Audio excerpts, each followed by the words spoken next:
Incident मैं बताना चाहूँगी। जब मैंने नया नया कह सकते हैं कि छत्तीसगढ़ में कदम रखा था, तो एक ऑपरेशन पे हम लोग बाहर निकले हुए थे और वो रात का ऑपरेशन था। अच्छा। तो बहुत ही जिसे कहते हैं घनी काली रात थी वो, और पहला ही मेरा रात का ऑपरेशन था मेरे करियर का। तो उसमें चलते चलते क्या हुआ कि एक जवान जो मेरे आगे चल रहा था, उसके बैग से लग के एक झाड़ी मेरी आंख में आके लग गई। तो वो झाड़ी जब मेरी आंख में लगी तो मुझे महसूस हुआ कि कुछ शायद मेरी आंख में गिर के टूट गया है, और बहुत ही जिसे कह सकते हैं कि नहीं बर्दाश्त करने वाला दर्द मुझे वहाँ पे होने लगा। पर बात ये थी कि बहुत रात थी और हम लोग एक ऑपरेशन में बैठे हुए हैं, तो आप नहीं चिल्ला सकते हैं, आप ना ही टॉर्च जला कर ये देख सकते हैं कि आपके साथ क्या हो रहा है। तो आपको सुबह होने का इंतज़ार करना पड़ेगा। और ये समझ में आया कि आप कमांडर हैं, तो आप ये भी नहीं कर सकते हैं कि नहीं मुझे ये कुछ हो गया है भाई, ऑपरेशन को पोस्टपोन कर दो, अब ख़त्म करो, मुझे वापस जाना है। आपको ख़त्म करना पड़ेगा। तो पूरी रात मैं उस दर्द को लेकर के बैठी रही और मेरी आंख से लगातार पानी बहते रहा, पर मैं ये भी नहीं देख पा रही थी कि एक्चुअली हुआ क्या है। सुबह होने पे कैंप आने तक मुझे ये नहीं पता था कि मेरी आंख में क्या हुआ है। ये समझ में आ रहा था कि कुछ दर्द है। वापस आने पे देखा तो मेरी आंख पूरी तरह से लाल हो चुकी थी और समझ में आया कि कुछ लकड़ी का टुकड़ा टूट के उसके अंदर फंस गया था। और वो सब हो जाने के बाद में जब बैठ के मैं सोच रही थी, तो मैंने ये रियलाइज किया कि आप जब इस तरह के ऑपरेशंस पे या इस तरह के अभियानों में जाते हैं तो आपको अपना कंफर्ट लेवल जो है वो त्याग देना पड़ेगा। वो सीख मुझे उस दिन मिली कि अगर आप दर्द में भी हैं तो आपको दर्द में काम करना पड़ेगा, और क्योंकि आपके जवानों की ज़िंदगी आपके ऊपर निर्भर है तो आपको हमेशा मोटिवेटेड भी दिखना पड़ेगा। वाकई तो आपके इसी जज्बे को हम सलाम करते हैं। Thank you ma'am. तो उषा, जब इस तरह की हालातों में आप रहती, कितने कितने दिन आपको जंगल में गुजारने पड़ते हैं? डिपेंड करता है कि आप कितने लंबे ऑपरेशंस के लिए निकले हैं। तो मतलब जंगल में अंधेरी काली रात में आसमान के नीचे आप लोग होते हैं? हाँ। न खाने का पता है, न वॉशरूम का पता है। हाँ। बीइंग अ लेडी, किस तरह की दिक्कत स्पेशली आपको आती होगी वहाँ? खैर, वॉशरूम का एक इशू हम बोल सकते हैं कि है, पर उसको फील्ड में जाकर के आप इशू नहीं बताएंगे, क्योंकि आप ये नहीं एक्सपेक्ट कर सकते हैं कि अगर आप लेडी हैं और अगर आप ऑपरेशंस में अपनी मर्जी से जा रही हैं वो भी, तो आप ये चाहें कि सरकार आपको जगह जगह पे वॉशरूम्स बना करके देगी या क्या बोलते हैं सुलभ शौचालय बना करके दे देगी जहाँ आप जा सकते हैं। ये थोड़ी चीज़ें आपको कॉम्प्रोमाइज़ करनी पड़ेंगी वहाँ पे।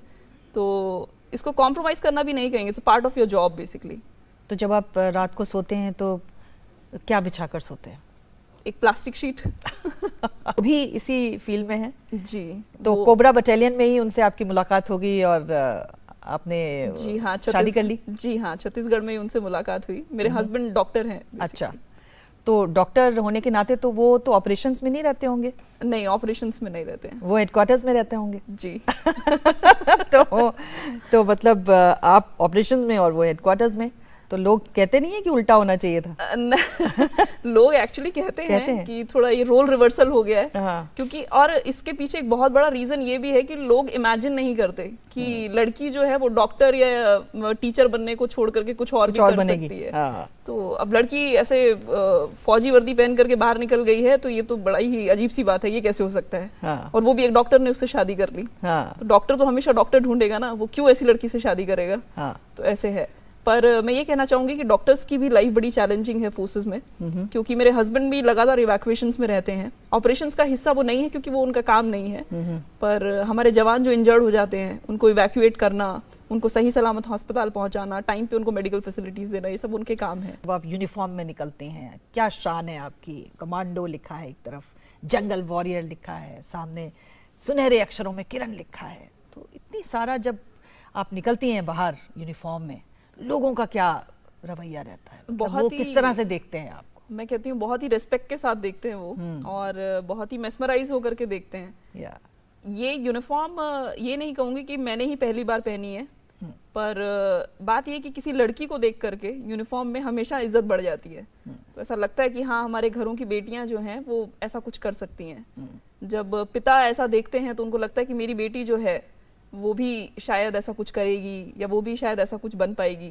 मैं देखती हूँ माओं को जब वो कहती हैं कि बेटा आपके साथ एक सेल्फी लेना है, अपनी बेटी को दिखाना है। तो बेसिकली यही है कि अगर आप अपनी वर्दी से एक भी आदमी को इंस्पायर, एक भी इंसान को इंस्पायर कर पाते हैं फोर्स में आने के लिए, तो मुझे लगता है कि वर्दी का जो ये उद्देश्य है वो पूरा हो जाता है। मैं इसी बात पे आना चाह रही थी कि बहुत सारी महिलाएं और लड़कियां हमारे प्रोग्राम को देख रही हैं। आप क्या कहना चाहती हैं उन सब से, और ख़ास तौर से अपना एग्जाम्पल देके उन्हें किस तरह से आश्वस्त भी करना चाहती हैं और रास्ता भी दिखाना चाहती हैं कि वो भी चाहें तो तमाम तरह के जालों को तोड़कर आगे बढ़ सकती हैं? जी, मैं यहाँ पे ये कहना चाहूँगी कि बेसिकली एक स्ट्रांग वुमन को यूनिफॉर्म के साथ ही जोड़ के ना देखें कि अगर किसी ने यूनिफॉर्म पहना ही है तो ही वो एक स्ट्रांग वुमन है। कोई भी लड़की जो अपने पैशन को फॉलो कर रही है वो एक, मैं कहूँगी, एक स्ट्रांग वुमन है वो। तो अगर आपका इच्छा है कि आप यूनिफॉर्म सर्विसेज की तरफ आना चाहती हो तो आप जरूर आइए, ये it's a wonderful field to join. अगर आप एडवेंचर लविंग हैं और आपको चाहिए जिंदगी में कुछ नया नया हर वक्त, तो आप जरूर आ जाइए यूनिफॉर्म सर्विसेज में। बहुत अच्छी जगह है ये, और मैं बहुत खुश हूँ अपनी यूनिफॉर्म को लेकर के, अपने प्रोफेशन को लेकर के। तो जो भी यहाँ पे आएगी, बहुत मैं कह सकती हूँ कि उसको लगेगा कि उसने जिंदगी में कुछ हासिल किया है। तो पर बाकी ये कहना चाहूंगी कि ज़रूरी नहीं है कि आप सिर्फ यूनिफॉर्म सर्विसेज को ही फॉलो करें। अगर आप डांसर बनना चाहती हैं, आप डांसर बनिए। अगर आप एक्टिंग करना चाहती हैं तो एक्टिंग करिए। किसी भी इंसान के ये कहने से कि नहीं, ये प्रोफेशन में लड़कियों को नहीं जाना, या ये प्रोफेशन उनके लिए अच्छा नहीं है, या आपको सिर्फ डॉक्टर ही बनना है, या आपको सिर्फ टीचर ही बनना है, उनके कहने से आप डॉक्टर या टीचर मत बन जाइए।